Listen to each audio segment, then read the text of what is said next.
सोलापूर महानगरपालिका व जिल्हा क्रीडा परिषद यांच्या संयुक्त विद्यमाने वालचंद अभियांत्रिकी महाविद्यालयाच्या मैदानावर शालेय सुब्रतो मुखर्जी फुटबॉल चषक स्पर्धा संपन्न झाले। त्यात 17 वर्षाखालील मुलांच्या गटात M A Pangal Anglo Urdu high school व ज्युनियर कॉलेजच्या खेळाडूंनी भाग घेतला होता। सुरुवातपासून पानगल प्रशालेच्या खेळाडूंनी आपल्या खेळाचे कौशल्य दाखवत पुढील चाल कायम ठेवली।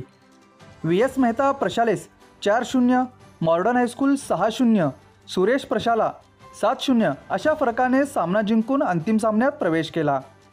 सेंट जोसेफ हायस्कूल बरोबर अंतिम सामना झाला।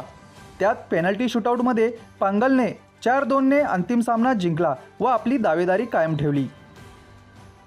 अंतिम सामन्यात अबू जैद हन्नूरे यांनी 2, साकिब कुरेशी यांनी 1, खुसरो कुरेशी यांनी 1 गोल करून प्रशालेस विजयी केले। विजयी संघात अन्सारी अफ्फान, काझी रेहान, हन्नूरे अबू जैद, बागवान मोहम्मद सुफियान, पटेल मुजम्मिल, कोतकुंडे अफ्फान, कुरेशी अमीर खुसरो, बागवान उजैर, कलादगी मुस्तकीम, पटेल अब्दुल्ला, कुरेशी हुजैफ, कुरेशी साकिब, काझी मोहम्मद यासीन, शेख अबूजर, पठान मुस्तदीक व शेख मोहम्मद सामी होते।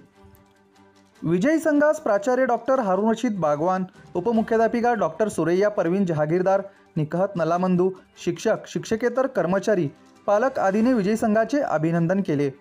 तर सदर खेळाडूंना प्रशालेचे क्रीडा शिक्षक अल्ताफ सिद्दीकी, नावेद मुन्शी, इक्बाल दलाल, कोच सैफुल्ला शेख, मुबारक बागवान व ओवेस मुन्ना हुडगी यांचे मार्गदर्शन लाभले।